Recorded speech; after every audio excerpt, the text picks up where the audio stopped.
एक बार एक सन्यासी जंगल में नदी किनारे अपनी कुटिया बनाकर रह रहे थे। एक दिन वे अपनी कुटिया में बैठे ध्यान कर रहे थे। तभी एक लड़का उनके पास आता है और सन्यासी से कहता है कि गुरुवर, मैं आपसे एक प्रश्न पूछना चाहता हूँ। सन्यासी बोले, पूछो, क्या पूछना चाहते हो? लड़का बोला कि गुरुवर, मैं खुश और चिंता मुक्त जीवन कैसे जी सकता हूँ? यह सुन सन्यासी ने उस लड़के को अपने पीछे आने को कहा। फिर वे सन्यासी जंगल की ओर बढ़ने लगे और वह लड़का उस सन्यासी के पीछे पीछे चल रहा था। रास्ते में उन्हें एक पत्थर पड़ा हुआ दिखाई दिया। सन्यासी ने लड़के से कहा कि इस पत्थर को अपने हाथों में उठा लो। फिर लड़के ने वो पत्थर अपने हाथों में उठा लिया।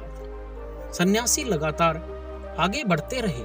कुछ दूर चलने के बाद उस लड़के के हाथों में पत्थर की वजह से दर्द होने लगा, परंतु फिर भी वो सन्यासी के साथ जंगल में आगे बढ़ता रहा।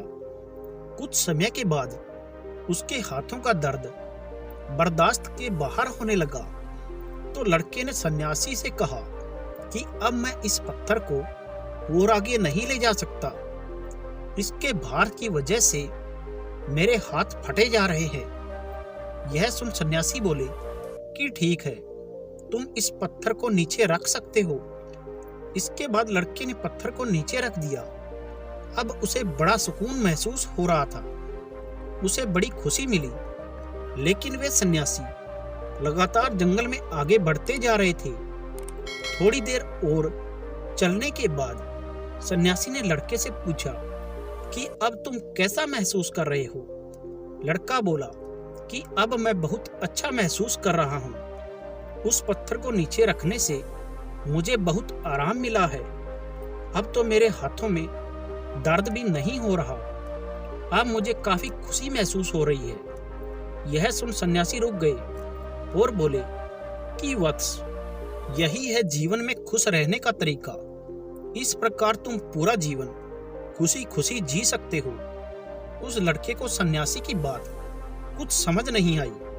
लड़का बोला कि गुरुवर, मुझे कुछ समझ नहीं आया, जरा विस्तार से समझाएं। यह सुन सन्यासी मुस्कुराए और बोले कि जैसे कि तुम अपने आसपास के लोगों को देख सकते हो कि वो अनेकों चिंता रूपी पत्थर अपने मन और दिमाग में उठाकर रखते हैं और उन्हें हर समय ढोते रहते हैं। तो अब तुम ही बताओ कि ऐसे लोग खुश कैसे रह सकते हैं? इसलिए अगर तुम खुश रहना चाहते हो तो अपने मन मस्तिष्क से वो सारी चिंताएं निकाल फेंकनी होगी जो तुम्हें दुख पहुंचाती है। अब वह लड़का सन्यासी की बातों को समझ चुका था। लड़के ने सन्यासी को धन्यवाद कहा और वापस लौट गया।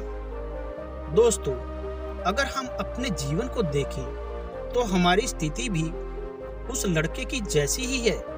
उस लड़के ने तो केवल एक पत्थर उठा रखा था और एक पत्थर ने उसे इतना दुख दिया, और हमने तो ना जाने अपने अंदर कितने पत्थर उठा रखे हैं। चिंताओं के पत्थर, उदासी के पत्थर, संबंधों में कड़वाहट के पत्थर, बुरी यादों के पत्थर, ना जाने ऐसे कितने पत्थर अपने अंदर सालों से उठा रखे हैं, और इस भार को हम लगातार ढो रहे हैं। और फिर हम कहते हैं कि हम खुश नहीं हैं। जब तक ये भार हमारे साथ है, जब तक हम इसे निकालकर फेंक नहीं देते, हम खुश नहीं रह सकते। अगर हम इन पत्थरों को निकालकर नहीं फेंकेंगे, हमारे हाथ केवल दुख और तकलीफें ही लगेगी। और ज्यादातर लोग यही करते हैं। वो इन चिंता रूपी पत्थरों को अपने मन से निकाल नहीं पाते और इन्हें ढोते ढोते ही दुनिया से चले जाते हैं। अगर हमें खुश रहना है तो इन पत्थरों को अपने मन से निकालकर मन को हल्का करना होगा, क्योंकि चिंता करने से किसी समस्या का हल नहीं होता। वो तो हमारी मेहनत और निरंतर कोशिश करते रहने से होता है।